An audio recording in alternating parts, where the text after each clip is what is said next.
전도서 오늘 11장 1절부터 12장 7절 말씀 가지고 함께 은혜 나누고자 합니다. 지난주 말씀에서는 지혜로운 자와 어리석은 자를 비교를 했습니다. 어떤 말을 하고 어떤 말을 하지 말아야 되는지 비교해서 말했습니다. 또 어떤 행동은 하지 말아야 하고 어떤 행동은 해야 되는지 비교해서 말했습니다. 개인이 흥하고 망하는 것은 입에 달려있고 땅이 흥하고 망하는 것은 지도자의 절제에 달려있다고 했습니다. 땅 위에 세워진 집들의 흥망은 지도자의 근면에 달려있다고 했습니다. 그렇다면 우리가 어떻게 해야 각자가 복된 삶을 살게 될까요? 어떻게 해야 우리가 속한 공동체가 복을 받을까? 오늘 말씀에서는 여러 가지 비유로 하나님께 맡기라고 합니다. 즐겁게 하루를 살면서도 심판날을 기억하라고 말합니다. 죽음이 닥치면 모든 것을 돌이킬 수 없으니 죽음이 닥치기 전에 창조주를 기억하라고 합니다. 오늘 말씀을 통해 우리는 하나님께서 우리에게 허락하신 날들을 즐겁게 살면서 어떻게 하나님을 기억하며 하나님을 기쁘게 하는 삶을 살지 알아보도록 하겠습니다. 1절부터 6절에 보면 하나님께 맡기고 최선을 다하라는 내용이 나옵니다. 1절에서 6절은요, 비유로 가득 차 있습니다. 이 비유들은 모든 일을 하나님께 맡기고 믿는 자는 단지 자신이 해야 될 일을 성실하게 하라는 것입니다. 많은 사람들이 흔히 범하는 실수가 하나님께 맡겨야 될 일은 자신이 하고 고민하고 또 정작 자신이 해야 될 일은 성실하게 하지 않는 것이 보통입니다. 세번역 11장 1절에 보면 돈이 있으면 무역에 투자하라. 너는 여러 날 뒤에 이윤을 남길 것이다 라고 했습니다. 참 알쏭달쏭한 말입니다. 이것은 비유를, 알쏭달쏭한 비유를 번역자들이 이해한 것으로 번역한 것입니다. 원문은 그런 뜻이 아니라 원래는 개역처럼 빵을 물 위에 던져라 이런 뜻입니다. 이건 또 무슨 엉뚱한 소리입니까? 빵을 물에 던지라고요. 그 두 가지로 해석합니다. 하나는 불쌍한 사람들을 도와주라는 뜻으로 개역처럼 해석합니다. 그러면 여러 날 뒤에 보상을 받을 것이다. 이렇게 해석합니다. 다른 하나는 세번역처럼 무역을 해서 이익을 남기라는 말로 해석합니다. 그래서 물이란 바다를 뜻하고 빵은 재물을 뜻하기 때문에 배를 타고 먼 나라에 가서 무역을 하라. 그게 빵을 물에다 던지라는 말의 뜻이라고 합니다. 전체적인 문맥을 보면 세번역이 더 해석이 잘 됩니다. 하지만 구제나 무역이라고 해석하는 데 그치면은요, 알쏭달쏭한 수수께끼입니다. 이런 때는 원어 그대로 보는 것이 필요합니다. 원어 비유를 그대로 봐야 됩니다. 히브리 원어에서 빵을 물에 던지면 나중에 다시 발견한다는 겁니다. 이 물은 무슨 물이냐면요, 강물이 아니고 바닷물이에요. 그럼 바닷물은 던져놓으면 떠내려갔다가 다시 밀물 때 돌아올 수 있다는 것입니다. 그래서 바닷물은 밀물과 썰물이 있기 때문에 나중에 제자리로 돌아올 수 있습니다. 빵을 물에 던지는 것이 뭡니까? 자신의 생업이 어떻게 될지 걱정하지 말고 그냥 바다에 던져 버리라는 것입니다. 불확실한 일을 스스로 염려하며 스스로 해결하지 말라는 것입니다. 불확실한 일을 하나님 뜻에 맡기고 단지 할 일을 하며 기다리라는 것입니다. 때가 되면 하나님께서 돌아오게 하시리라는 겁니다. 제가 오래전부터 생각했던 게 뭐냐면 우리 교회 재정입니다. 몇 년 전부터 내다보기를 우리 교회 재정이 얼마 안 가서 마이너스가 될 것이고 얼마 안 가면은 우리 교회는 이제 교회가 미자리 교회가 될 것이다. 이런 생각을 늘 해옵니다. 그럼 어떻게 합니까? 대책을 세우고 막 열심히 기도하고 근심하고 이럽니까? 아닙니다. 그냥 맡기는 겁니다. 우리가 걱정해서 어떻게 해요? 그냥 맡기는 겁니다. 가정에서도 마찬가지입니다. 걱정거리가 있죠. 이걸 어떻게 해야 되지? 어떻게 해결해야 되지? 앞으로 이렇게 될 텐데 미리 걱정을 사서 합니다. 예수님 뭐라고 그랬어요? 근심하지 말라고 했어요. 왜? 근심함으로 키를 한 자나 자라게 할 사람 아무도 없다고 했어요. 그럼 뭡니까 이거는? 그냥 빵을 물에다 던지라고 하는 것은 하나님께 맡겨버리고 잊어버리라는 겁니다. 그러면 하나님께서 다시 언젠가 돌아오게 하실 것이다라는 겁니다. 2절은요, 이 세상에서 내가 무슨 재난을 만날지 모르니 투자할 때는 7이나 8로 나누어서 해라. 역시 원어는요, 이것도 무역한다는 말에 비추어서 의역한 거고요. 원어는요, 빵을 7조각이나 8조각으로 나누어서 던지라는 겁니다. 개혁은 7이나 8사람에게 나누어 주라고 한 것은 가난한 사람들에게 구제하라는 말로 해석했기 때문에 그렇게 한 겁니다.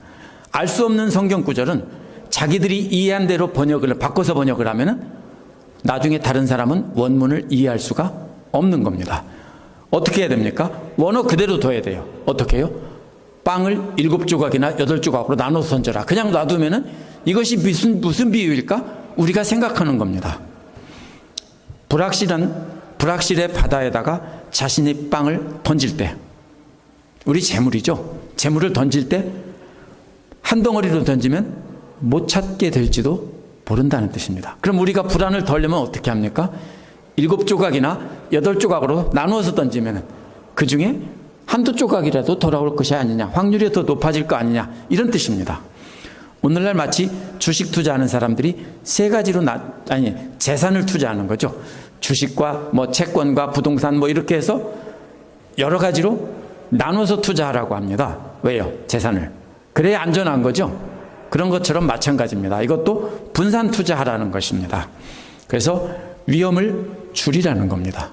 근심하는 대신에 그렇게 근심스러우냐? 그러면 네가 그것을 여러 조각으로서 나눠서 던져라. 어차피 던지고 다 맡기는 건 마찬가지입니다. 근데 그렇게 해서 마음이 편하면 여러 조각으로 나누어 던지고 근심하지 말라는 뜻입니다. 뭘 어떻게 하겠어요? 그렇죠? 막상 얼마 있다가 내가 죽는다고 해도 뭘 어떻게 하겠어요? 맞죠? 우리가 할 수 있는 일은 아무것도 없어요. 그러니까 그냥 하나님께 다 맡기고, 그것도 불안하면 여러 조각으로 나눠서 하나님께 맡길 수는 있다. 그러나 다 내려놓으라는 것입니다. 3절 앞부분은 구름이 물에 가득 차면 비가 되어 땅으로 쏟아지는 법이라고 했습니다. 구름은 미리 보고 폭우가 낼 것을 알 수 있는 피해입니다. 특별히 일기예보를 전문가가 아니어도요, 하늘에 구름이 우리 동네에서 시커멓게 끼면은 비가 오겠구나. 그렇죠? 특별히 바다 쪽에서 이렇게 올라오죠, 구름이요. 우리 동네는요. 그러면 비가 오겠구나. 그렇죠? 거꾸로 되면은 구름이 있어도 거치겠구나. 이 정도는 알 수 있습니다. 옛날 사람들은 그러나 폭우가 내리는 것을 피할 수는 없었습니다. 왜? 오늘날은 중요한 재산을 빼가지고 차 타고 나가면 끝인데, 옛날 사람들은 재산이 어디에 있어요? 땅에 있어요. 농사 짓는 것에 있어요. 그거 파가지고 가져갈 수 없어요. 걸어갈 수도 없어요. 그러니까 그냥 피해를 당하는 겁니다.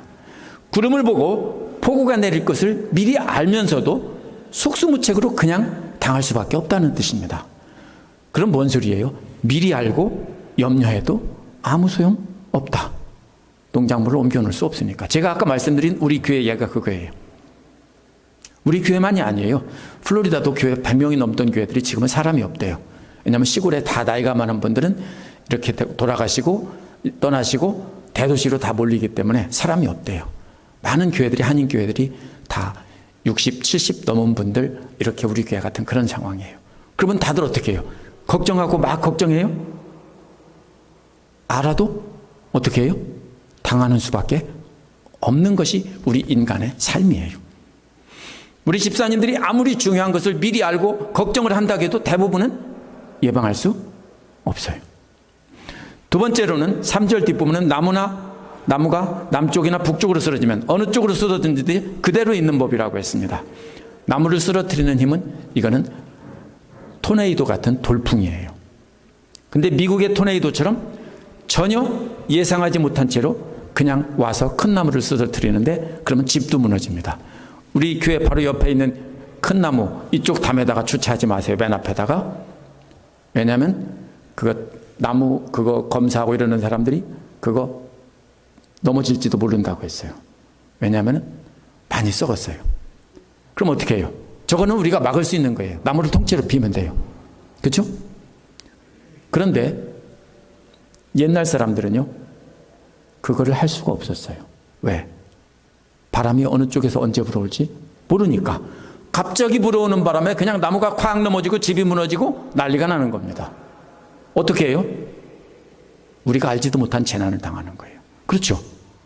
갑자기 어려운 일을 당하고 갑자기 사랑하는 가족이 죽고 갑자기 큰 사고가 나고 불이 나고 이런 것을 우리는 알지 못해요. 두 가지가 뭐예요? 하나는 알고 예상하면서 그냥 당하는 거고 두 번째는 알지 못하고 갑자기 당하는 겁니다. 3절은 구름을 먼저 말하고 바람을 나중에 말했지만 4절은 바람을 먼저 말하고 구름을 나중에 말했습니다. 제가 항상 얘기하는 고대인들의 말하는 방식이라고 했습니다.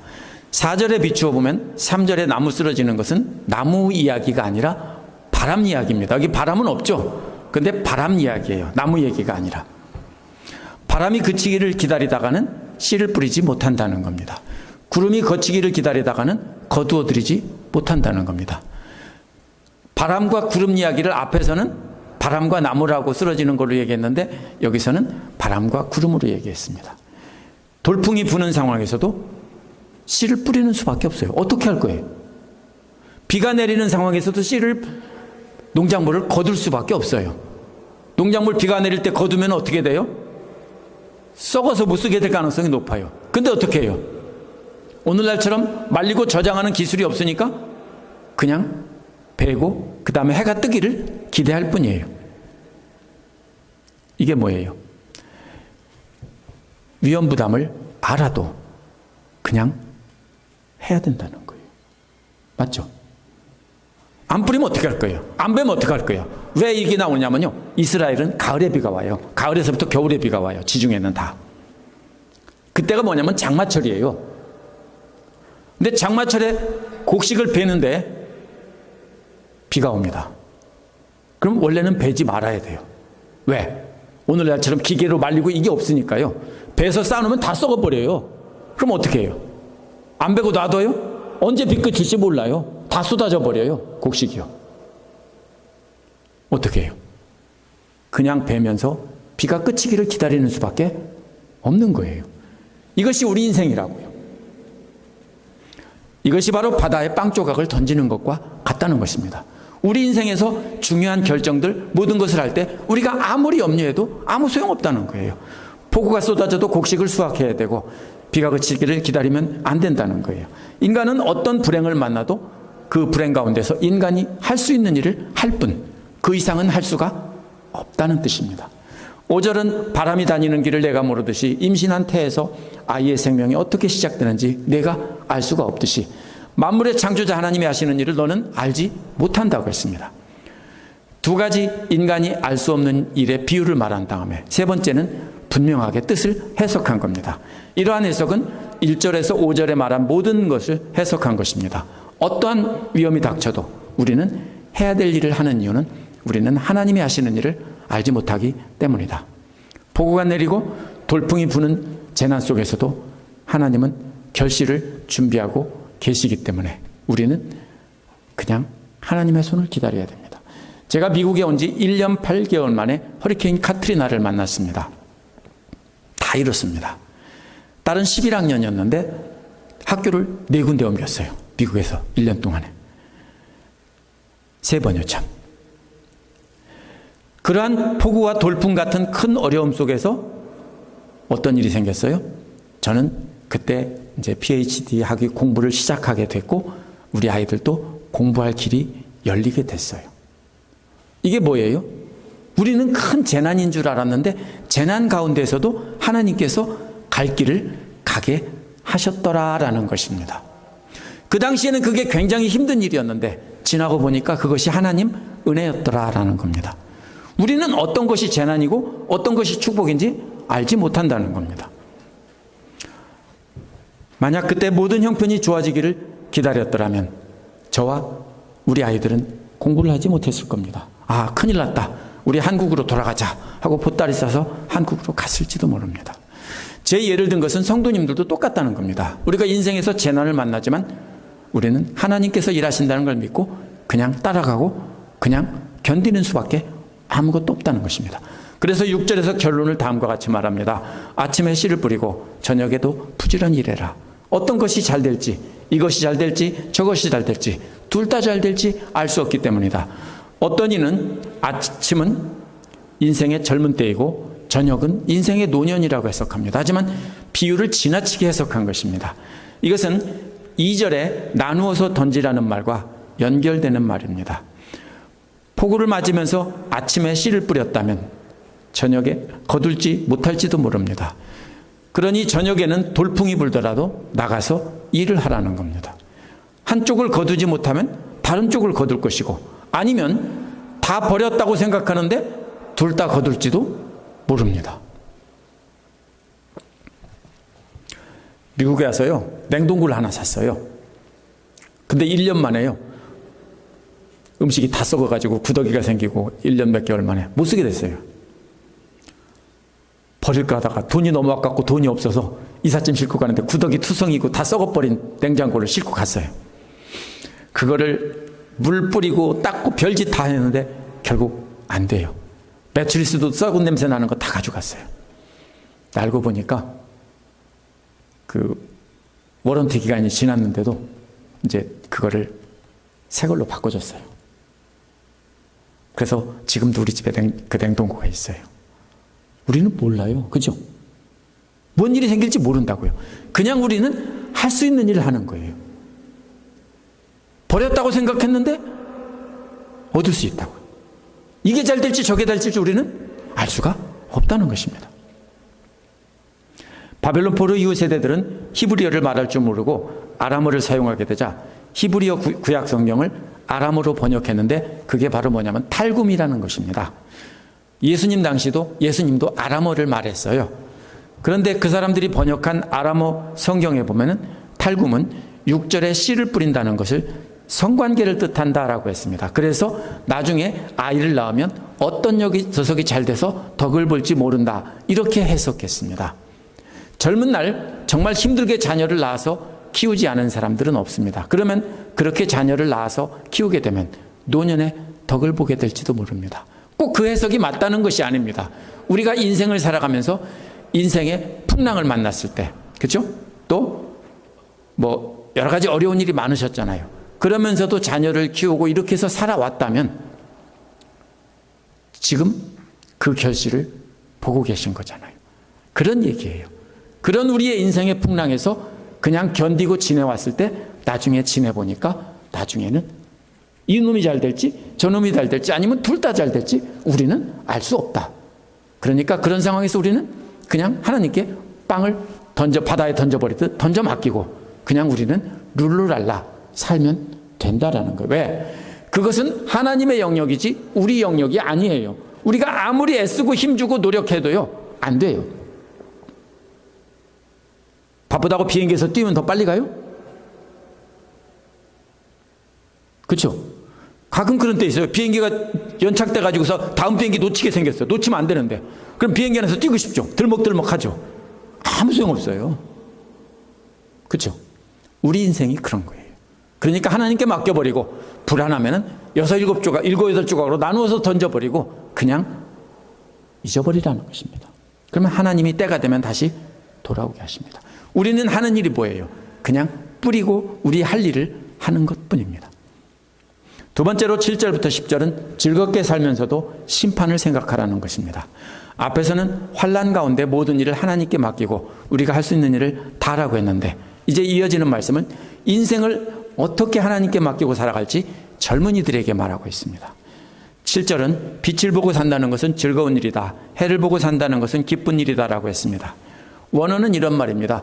빛은 달콤하다, 눈으로 해를 보는 것은 좋다, 이런 말입니다.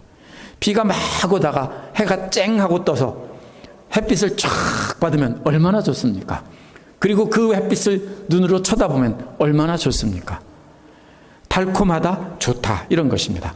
달콤하다는 말과 좋다는 말은 잠언 24장 13절에서 꿀을 먹어라, 꿀은 좋은 것이다, 송이 꿀을 먹어라, 그것은 너희 입에 달콤할 것이다, 여기서 나옵니다.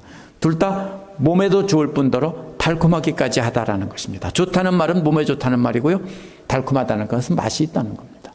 이게 뭘 비유한 거예요? 잠언에서는 하나님 말씀을 비유한 거예요. 하나님 말씀을 먹으면 몸에도 좋고 입에도 달다, 이런 말입니다. 물론 여기서 똑같이 이것도 말씀이라고 할 수는 없습니다. 오늘 말씀에서는 하나님께서 주신 빛이 달콤하다는 겁니다. 또 그 빛의 근원인 해를 보고 산다는 것은 몸에 좋다는 겁니다. 그렇죠? 비타민 D가 생겨서요, 뼈가 튼튼해집니다. 햇빛 자꾸 쐬야 돼요. 이는 하나님께서 주신 빛이 마치 밝은 젊은 날처럼 꿀처럼 좋고 송이꿀처럼 달콤하다는 것입니다.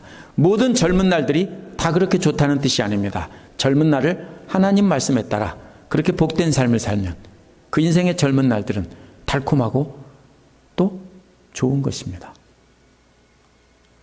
젊은 날의 인생을 뭐예요? 값지게 사는 인생을 햇빛 같다, 빛으로 비유한 겁니다. 8절은 원어에서 왜냐하면이란 말로 이어집니다. 계속해서 젊은이들에게 앞날을 말해주고 있습니다. 7절은 젊은이들에게 말한 것이고 8절은 노인들에게 말한 것이다. 이렇게 해석하는 사람들이 있는데요. 잘못 해석한 겁니다. 왜냐하면 9절에 계속 보면 또 젊은이들에게 말하고 있기 때문입니다. 무슨 말이냐면 이게 이런 말입니다. 원어는 만약 한 사람이 오래 산다면이라는 가정법으로 말하고 있는 겁니다. 젊은이들한테 만약 당신들이 오래 산다면 이런 뜻입니다. 7절에 말한 젊은이들이 오래 산다면 그 모든 날들을 즐겁게 살아야 한다는 것입니다. 그러나 어두운 날이 많다는 것도 기억해야 한다는 것입니다. 어두운 날은 햇빛같이 달콤하고 좋은 청춘의 반대말입니다. 어쩌면 지금 이미 어두워지기 시작했어요. 그렇죠?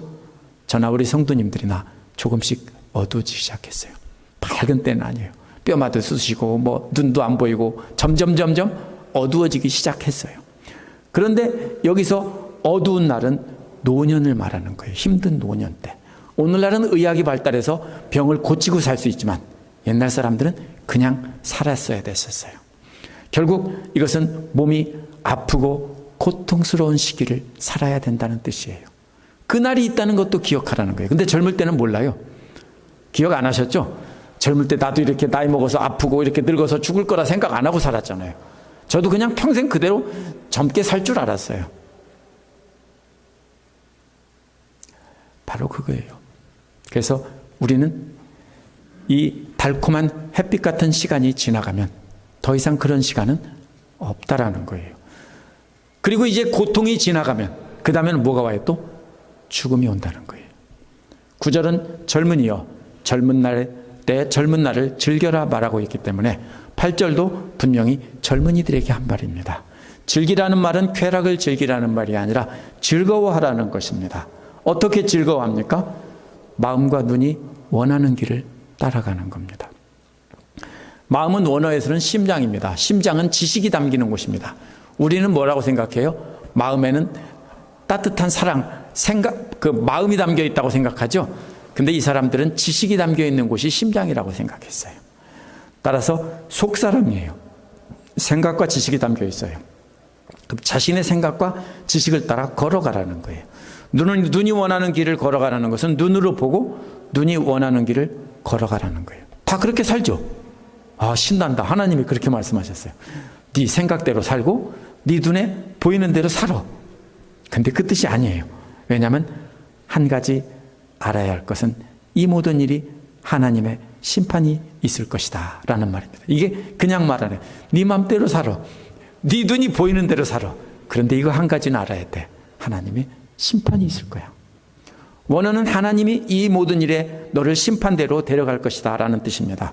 그러므로 피 끓는 젊은 청춘의 마음에 탐욕을 따라 행동하고 눈으로 즐기며 사는 것은 자유지만 그 다음에는 네가 책임을 져야 한다 이런 뜻입니다. 10절은 이제 결론입니다.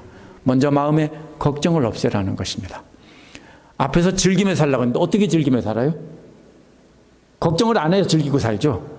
그래서 뭐라고 했어요? 앞에서 빵을 바다에다 던져버리고 걱정하지 말고 살라는 거예요. 걱정이 없을 수가 없어요. 그렇죠? 맞죠? 던져버리라고요. 그리고서 근심하지 말고 그리고 즐기라고요. 그냥 즐길 수 있었는데 그렇죠? 어떻게 해요? 비행기 놓쳤을 때 그냥 즐기고 호텔 잡아서 잘 수 있었는데 다른 비행기 없나 보려고 이리저리 막 뛰어다니다가 결국 고생만 하고 말아요. 그렇죠? 에이 진작 가서 쉴걸. 그렇죠? 이게 우리 인생이라고요. 하지 말라고요. 그래서 마음의 걱정을 없애라는 겁니다. 원어는 슬픔이나 분노를 없애라는 겁니다. 젊은 날의 열정은 즐거움도 강하지만 분노도 강합니다. 분노가 일어나면 그 다음에 뭐가 일어납니까? 슬픔이 찾아옵니다. 다른 사람하고 싸우고 막 죽일 리은 살리는 막 찾고 나면은 분노만 있습니까? 그게 지나가고 나면 슬픔이 왜 이렇게 슬픈 거예요? 그죠? 서글픔이 막 밀려와요. 그게 순서예요. 분노가 지나면 그 다음에 뭐가 찾아온다고요? 슬픔이 찾아온다고요. 그러니까 고통의 원인인 분노를 먼저 던져버리는 거예요. 육체의 고통도 없애라고 했어요. 원어는 몸에 약한 것을, 악한 것을 없애라는 거예요. 악한 것은 병들고 아픈 걸 가리켜요. 육체의 질병도 치료하라는 거예요. 뭔 뜻이에요? 마음의 질병을 던져버리면, 치료하면 육체의 질병도 낫는다는 뜻이에요. 모든 병이 다 어디서 와요? 마음에서 와요. 옛날 사람들이 병을 어떻게 고쳐요? 못 고쳐요. 의술이 발달하지 않았을 때. 어떻게 고쳐요? 마음에 있는 근심을 던져버리면, 즐겁고 평안하게 살면 몸은 저절로 낫기 마련이에요. 근데 바보처럼 우리는 계속 근심하고 걱정하다가 그 아까운 시간 놀 수 있는데, 그죠? 아무것도 할 수 없어요. 다른 거예요. 그냥 놀으면 되는데 아무것도 할 수 없는데 그걸 가지고 막 노심초사하다가 결국 보면 마음에 병을 얻고 몸만 병든다고요. 따라서 그렇게 해야 되는 이유는 혈기왕성한 햇빛 같은 청춘이 금방 지나간다고요. 이거 알았으면 젊었을 때 좀 하나님께 다 맡기고 열심히 기도하고 말씀 보고 나머지는 즐기면서 편안히 살 걸. 그죠? 괜히 이게 어떻게 될까 저게 어떻게 될까 걱정만 했잖아요. 제가 심지어 무슨 걱정한 줄 아세요? 우리 아들 처음에 낳고 얼마 안 됐을 때 남이 없는 자식 가진 줄 알고 갑자기 자다가 생각이 나는 거예요. 이 아이 잃어버리면 어떡하지? 밤새도록 고민을 했어요. 목에다 목걸이를 걸어줄까? 아니면 팔찌를 금팔찌를 차줄까? 밤새도록 별 생각을 다 했어요. 젊은 날에 우리 승빈이 나눴고요. 가끔 그런 걱정하죠. 아침 일어나고 보니까 괜히 잠만 못 잤네. 그러죠? 이런 거예요. 우리가 이렇게 살고 있다고요. 지금요. 그러면 햇빛 같은 청춘이 금방 지나가 버리고 안개처럼 사라져 버린다고요. 그렇죠? 이미 그렇게 완전히 햇빛 같은 시간은 지나가고 이제는 아직도 저녁 무렵이지만 따뜻한 햇빛은 조금은 남아 있습니다. 그 남아있는 햇볕이라도 우리는 즐겨야 합니다. 세 번째로 12장 1절부터 7절은요. 죽음이 닥치기 전에 창조주 하나님을 기억하라는 것입니다. 12장 1절은 11장과 연결이 되는데요. 이 성경을 나눈 사람이 처음부터 나눠진 게 아니고 원래는 없었는데 이걸 나중에 어떤 사람이 나눴어요. 그런데 전도서 11장과 12장 1절부터 7절까지가 한 덩어리라는 것을 모르고 여기를 끊어놓은 거예요. 이거 끊으면 안 돼요. 하나로 연결된 부분입니다. 12장 1절에서 7절을 지배하는 그림은 허리케인과 같은 광풍입니다. 12장 1절은 젊은 날에 고생스러운 날이 대조됩니다. 젊은 날과 고생스러운 날. 고생스러운 날이란 나쁜 날이라는 뜻입니다. 11장 7절에서 뭐라고 했습니까? 젊은 날을 햇빛이 비치는 좋은 날로 비유했죠. 12장 1절은 이제 허리케인이 오는 나쁜 날, 폭풍 전야입니다. 사는 것이 즐겁지 않다고 말하는 날이 되기 전에라는 말에서 된다는 말은 갑자기 탁 하고 때린다는 뜻인데요. 깜짝 놀라겠죠? 저도 깜짝 놀라요. 이 UPS나 이 페덱스 아저씨들이 문을 왜 이렇게 세게 두드려요? 막 쾅쾅쾅 두드려요. 그럼 깜짝 놀라요. 누가 왔나 하면은 소포 왔어요. 그죠? 그 소리예요. 갑자기 뭔가를 도착해서 깜짝 놀라게 하는 거예요. 아무 즐거움도 없을 노년의 때는 언제 온다고요? 갑자기 도착한다고요. 그렇죠? 청춘이 가지 못하게 우리도 그런 시조 같은 게 있죠. 백발가 같은 데도 그런 게 나와요. 막으려고 했는데 소용이 없어요. 갑자기 와버려서 탁 하고 벌써 와버렸어요. 그죠? 오늘날은 기상학이 발달해서 도착 시간을 알지만 옛날에는 허리케인이 도착하는 시간을 알지 못했습니다. 그래서 노년의 날이 갑자기 허리케인처럼 갑자기 닥치기 전에 창조주를 기억하라는 겁니다. 아직도 안 늦었습니다. 지금이라도 창조주를 기억해야 됩니다. 2절은 독립된 문장이 아니고 1절과 하나로 연결된 말입니다. 갑자기 허리케인이 닥치는 그때가 언제인지 설명한 겁니다. 허리케인이 닥치기 전 해와 빛과 달과 별들이 어두워지기 전입니다. 먹구름이 곧 비를 몰고 오는 것입니다. 허리케인이 오기 전에는 온 하늘에 먹구름이 뒤덮여 하늘이 캄캄해지고 비가 쏟아질 것 같은 하늘이 됩니다. 그렇게 되기 전에 창조주를 기억하라는 것입니다. 세번역에서 문제가 되는 부분이 3절입니다. 3절은 의미를 살려 번역해서 허리케인이 몰아치는 이 긴장감이 사라졌습니다. 비유는 비유인데 비유를 지워버렸어요. 이 부분을 개역을 보면 알 수 있습니다. 그때가 되면 너를 보호하는 팔이 떨리고 라고 한 것은요, 원어를 보면 집을 지키는 자들이 떨고라는 뜻입니다. 팔이 아니고요. 집을 지키는 자들이 누굽니까? 키슬러 에어포스 베이스에서 정문을 지키는 사람들 같은 사람들이 집을 지키는 자들이에요. 부잣집이나 왕궁이나 이런 데 앞에서 무기를 들고 지키면서 한 사람 한 사람씩 검문하는 곳. 이 사람들이 뭐예요? 아무리 쫄병이라도 그 부대 최고 높은 사람의 권위를 갖고 있어요. 왜? 이 사람들한테 맡겼죠? 그러므로 두려울 것이 없는 사람들이에요. 그런데 이 사람들은 허리케인이 몰아닥치는 상황이 너무 무섭기 때문에 이런 사람들조차도 덜덜 떨고 있다는 뜻입니다. 정정하던 두 다리가 약해진다는 말도 원어를 보면 강한 자들이 구부러진다는 뜻이에요. 강한 자란 구약 성경에서 군대를 뜻하는 말입니다. 문지기들 말고도 그 왕궁에는 군대가 있었어요. 근데 이 강한 자들은 누가 와도 싸울 수 있는 용사들인데, 특별히 왕의 군사들은 어떤 사람들입니까? 친위대는 특별히 강한 자들입니다. 그런데 허리케인이 몰아닥치자 두려워서 몸을 구부리고 탁자 밑에 같은데 이 장정들이 엎드려서 구부리는 모습입니다. 그 그림을 이해하라는 겁니다. 그 다음에 세 번째는 이는 빠져서 씹지도 못하고 라는 말은요, 맷돌질 하는 자들이 적음으로 맷돌이 멈출 것이다, 이런 뜻입니다. 계속해서 그 부잣집이나 왕궁에서 일어나는 일들입니다. 집 지키는 자의 문지기를 팔로 해석하고 강한 자를 다리로 해석했기 때문에 맷돌질하는 자들을 이빨로 해석한 겁니다. 이빨이 맷돌이라고 해석한 거예요. 그러나 원문 그대로 해야 비유가 살아납니다. 이스라엘의 맷돌은 우리나라처럼 손으로 돌리는 맷돌이 아니라 동물이나 많은 사람들이 붙잡고 힘으로 돌리는 연자 맷돌입니다. 그런데 돌리다가 보니까 무서운 폭풍이 몰아치니까 한 사람씩 나 갈래 하고 도망가 버리는 겁니다. 그러니까 나중에 적은 사람이 돌리다가 그 다음에 그마저도 떠나버리면 돌리다가 멈춥니다.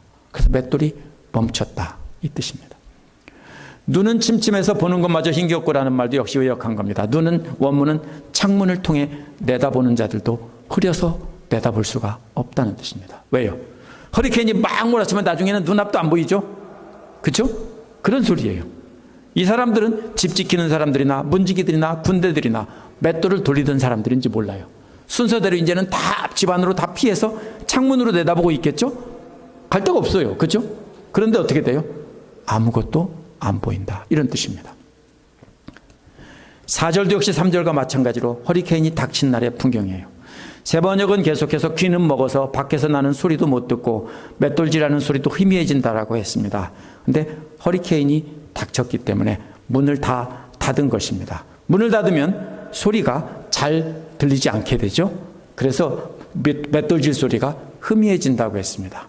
맷돌질 소리가 희미해질 때 문을 닫았다는 뜻입니다. 하나 둘씩 다 안으로 들어갔지만 맷돌은 관성에 의해서 조금 더 돌아갑니다. 사람은 다 돌아갔어도 무거운 돌을 힘껏 돌리다가 탁 놓으면 딱 멈추는 게 아니라 그냥 한참 돌아간다고, 스르르 돌다가 멈춘다고요. 바로 그 소리예요. 그러다가 결국 멈추게 됩니다. 그림처럼 묘사하고 있어요. 허리케인이 와서 사람들이 대피하고 안으로 들어가는 모습입니다. 새들이 지저귀는 노랫소리도 하나도 안 들릴 것이다 라고 말은 새소리로 인해서 사람들이 일어날 것이고 노래하는 여자들의 노래는 약해질 것이다, 이런 말입니다. 새가 놀라서 푸드덕거리고 날아가는 소리에 무슨 일인가 하고 일어난다는 것입니다. 여기서 일어나는 사람들은 노래하는 여자들입니다. 노래하는 여자들은 뭔 일인지도 모르고 아마 집안에서 노래를 했는지 모릅니다. 아니면 밖에서 노래했는지 모르지만 노래하다 보니까 새들이 푸드덕거리고 다 놀라니까 이게 뭔 일이다냐 하고 일어나서 본다는 겁니다. 그래서 노랫소리가 멈췄습니다. 세번역의 딸들의 노래라는 말은 새 노랫소리로 해석해서 그렇게 합쳐서 번역한 겁니다. 이거는 새들의 노래 지저귀는 소리가 놀라서 날아가는 소리에 사람들의 노랫소리가 멈췄다는 것입니다. 5절은 그런 허리케인이 몰아닥친 날에 그런 사람들은 높은 곳에 올라가는 것을 두려워할 것이라고 했습니다. 높은 곳에 올라가기를 두려워한다고 했습니다. 뿐만 아니라 두려움이 길에 있을 것이라고 했습니다. 길을 걸어가는 것조차도 두려워한다는 겁니다. 하나는 높은 데 올라가는 걸 두려워하고 하나는 길을 따라 가는 것도 두려워한다는 겁니다. 왜? 이 길은 포장도로예요. 잘된 길인데 그 길을 따라 가는 것을 무서워하는 사람이 어디 있어요? 그렇죠. 낭떠러지를 갈 때가 무서운 거죠. 근데 길을 가는 것조차 무서워한다는 겁니다. 왜? 바람이 심하게 불기 때문에 흔들려서 나무에도 못 올라갈 뿐 아니라 길을 걷지도 못한다는 겁니다. 물론 다 비유입니다. 살구나무에 꽃이 핀다는 것은 사람들은 허리케인에 두려워하지만 살구나무는 그런 것과 상관없이 꽃이 핀다는 겁니다. 물론 활짝 피면 날아가겠지만 조금 핀 것은 가지가 부러질지라도 금방 날아가지는 않을 겁니다. 그래서 이것은 세번역처럼 머리가 백발이 되는 것을 비유적으로 말한 것일 것입니다. 원기가 떨어져서라는 말은 원래 펄쩍펄쩍 뛰는 메뚜기가 다리를 질질 끌고 다닌다는 것입니다. 이해가 되죠? 젊어서 메뚜기처럼 펄쩍펄쩍 뛰셨죠? 근데 이제 늙으면 다리를 질질 끌고 다닌다고요. 메뚜기가 어떻게 다리를 질질 끌고 다녀요? 늙으면 그렇게 된다고요. 그래서 왜냐하면 사람은 영원한 집으로 갈 것이기 때문입니다. 조문객들은 길에 다니게 된다는 것입니다. 이제 뭡니까? 늙은 게 아니라 죽어서 장사를 지낸 겁니다. 젊은이부터 늙어서 힘들어지다가 이제는 죽었다는 얘기예요. 6절 계속해서 허리케인이 들이닥치는 장면입니다. 허리케인의 중심이 근데 이미 지나갔어요. 쓸고 지나간 후에요. 4개의 그림이 나오는데요. 2개씩 연결되어 있습니다. 허리케인 때문에 사슬이 끊어지고 금그릇이 깨졌다고 했습니다. 은사슬이 끊어지고 금그릇이 깨지는 것은 중요한 것이 못 쓰게 되는 것입니다. 그러나 뒤에 나오는 물동이와 도르래가 연결이 되어 있기 때문에 은사슬과 금그릇도 연결이 되어 있는 겁니다. 물동이와 도르래가 연결된 건 이해가 되시죠? 그렇다면 은사슬과 금그릇이 어떻게 연결되어 있는지 알아야 됩니다. 스가랴 4장 2절에 3절에 보면 그릇이 나오는데 등불에 심지를 담고 있는 그릇의 비유가 나옵니다. 그릇이 나옵니다. 이와 연관해 보면 금그릇은 기름을 담고 있고 거기에 그 등불들이 연결이 되어 있습니다. 그러나 은사슬이 끊어지면 이 금그릇은 은사슬에 매달려 있는 것입니다. 그릇은 은으로 만들었지만 그걸 매다는 끈은 은으로 만들었다는 겁니다. 그런데 은사슬이 끊어지니까 금그릇이 땅바닥에 내동댕이 쳐져서 깨져버리고 그 안에 뭘 담고 있었어요? 올리브유를 담고 있고 거기에 불이 타고 있었는데 불이 꺼져버리는 겁니다. 무슨 얘기예요? 촛불이 확 꺼지면 뭔 비유예요? 영화 같은 데서? 사람이 죽는 거예요. 그죠? 이런 것처럼 이런 비유예요. 사람이 죽는다는 것을요 이렇게 비유한 겁니다. 귀중한 은사슬이 뚝 끊어지고 금그릇이 박살나면서 불이 꺼져버리는 겁니다. 그 다음에 나오는 2개의 물동이와 도르래의 그림도 역시 연결되어 있습니다. 이번에는 아까는 집 안에 있는 금그릇과 은사슬이 끊어지고 부서지는 건데요. 허리케인이 지나간 뒤에 보니까 이번에는 집 밖에 있는 물동이와 도르래가 부서진 겁니다. 이게 뭐예요? 물동이가 두레박이에요. 두레박을 끈으로 매달아서 도르래 매달아서 옛날에 물을 길죠? 그 소리예요. 그런데 이 우물의 물은 생명을 뜻하는 생명의 물입니다. 그런데 더 이상 생명을 끌어올릴 수 없으니까 죽었다는 뜻입니다. 이제 죽었습니다. 이 소리를 왜 해요? 처음부터 재수없이 나 안 죽을 건데 그 날을 기억하라고요. 그런 날이 오기 전에 창조주를 기억하라고요. 3절에서 5절은 늙어서 겪게 되는 고생스러운 날이 허리케인이 몰아닥치는 날로 비유한 것인데 6절은 늙어서 죽게 되는 모습을 허리케인이 지나간 후에 두 쌍에 부서지는 그림으로 집 안에서 박살이 나고 집 밖에서 박살이 나는 것입니다. 그 날이 오기 전에 창조주를 기억하라고요. 7절은 6절보다 한 걸음 더 나갑니다. 그 날이 되면 육체는 흙으로 돌아간다고 했는데 원어는 먼지가 본래 있던 흙으로 돌아간다는 뜻입니다. 영은 또 하나님의 숨결입니다. 하나님께서 생기를 불어넣어줘서 우리가 영이 살아있는 영이 됐는데 그 영이 하나님께로 돌아간다는 것입니다. 맞죠? 우리 몸은 먼지가 돼서 흙으로 돌아가고 우리의 영은 하나님께 돌아간다는 겁니다. 그날이 오면 늦으니까 그날이 오기 전에 창조주를 기억하라고요. 젊은이들에게 하는 말입니다. 우리에게 하는 말입니다. 그래 우리 인생도 바다에 빵 조각을 던지는 것과 같은 불확실한 것입니다. 어떤 것이 내게 돌아올지 알 수 없어요. 근데 우리는 자꾸 뭘 가지고 걱정해요? 저게 어떻게 돌아올려나? 돌아오지 못할 테니까 차라리 내가 들켜지고 있자. 이러죠? 아무 소용 없어요. 제일 미련한 게 재물을 쥐고 있는 겁니다. 미국의 시스템은 재물을 쥐고 있게 됐지 않아요. 한국은 쥐고 있어도 돼요. 근데 미국은 재물을 쥐고 있으면 손해보는 세상이에요. 그죠? 미국 사람들은 다 401k나 뭐 어떤 다른 시스템을 통해서 되돌려 받을 수 있도록 해놓고 재물을 쌓아놓진 않아요. 보통 일반인들은. 근데 우리는 두려워서 쌓아놓죠. 근데 대부분 쓸모가 없어요. 이게 뭐예요? 우리가 할 수 있는 것은 여러 조각으로 나눠 던지듯 최선을 다해서 우리가 가진 것을 젊은 날에 던져놓는 거예요. 뿌려놓으면 되돌아오는 것은 하나님께서 하실 일이고 우리가 걱정할 일이 아닙니다. 우리 가정에, 직장에 어떤 일인지 알 수 없습니다. 불확실성을 줄이기 위해서 우리가 할 수 있는 일은 아무것도 없습니다. 우리가 마음의 불안을 덜고자 그냥 나눠서 던지는 거 빼놓고는 할 수 있는 게 없다는 겁니다. 그런 상황에서도 우리는 뿌려야 된다고요. 빵을 던져야 되고 우리가 가진 씨앗을 뿌려야 된다고요. 언제 거둘지 몰라. 우리는 어떻게 해요? 부잣돈을 할 때도 한국에서 특히 잘 따지죠. 네가 안 했으면 나도 안 하고, 그죠? 네가 했으면 나도 하고 이렇게 되는 것이 보통이에요. 그리고 언젠가는 거둘 거라고 생각해요. 그것도 불확실성에 던지는 거예요. 왜? 그 전에 누가 죽을지. 그죠? 어떤 사람은 기껏 잔뜩 뿌려놨는데 받지도 못하고 이사 가잖아요. 불확실성이 우리가 하는 건 다 알 수 없어요. 그러면 하는 게 뭐예요? 그러면 안 뿌려요? 그냥 뿌리라고요. 지금 그냥 뿌리라고요. 왜? 하나님께서 어떤 것을 내게 돌아와서 내게 놀라운 축복을 주실지 알 수 없어요. 아직 일할 수 있고 움직일 수 있다면 아직 햇볕이 비치는 날과 같습니다. 적어도 저는 3, 4시쯤은 됐다고 생각하고 아직 6시는 아니라고 생각합니다. 우리 인생이 오후 서너 시경은 됐다. 그러나 아직은 남아있기 때문에 머지않아 먹구름이 낄 것이고 어두워져서 우리가 고통스러운 노년을 맞게 될 겁니다. 아직은 젊은 날처럼 마음대로 움직일 수 있고 뛸 수 있고 다 할 수 있어요. 아직은 젊어서 한 것을 못할 거는 없을 것 같아요. 항상 그럴까요? 언제 안 그럴지 몰라요. 그죠? 언제 안 그럴지 몰라요.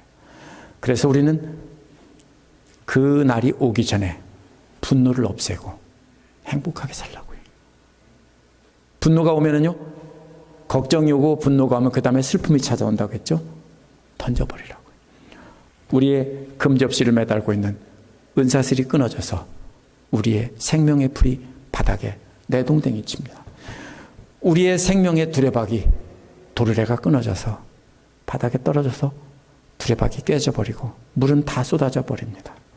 그날이 오기 전에 하나님을 기억해야 되는데 지금 이 순간이 바로 그 시간입니다. 근데 우리 인생은 지나가면 그거를 모르고 그냥 막 살아요. 나 살고 싶은 대로 살아요. 그러면 안 된다는 거예요. 어떻게 사는 것이 그날을 기억하며 순간순간을 사는 겁니까? 나만을 위해서 재산을 쏘아놓고 나만의 즐거움을 위해서는 물질을 잘 쓰지만 다른 일을 위해서, 좋은 일을 위해서는 안 쓰는 사람이 바로 그런 사람이에요. 언제 깨질지 모르는데. 그날이 오기 전에 하나님을 기억한다면 우리는 물질도 나누고 어려운 형제자매들을 사랑하고 섬기며 이렇게 도우며 살아야 돼요. 하나님 앞에 가면 뭐만 남습니까? 그것만 남습니다. 기도하시겠습니다.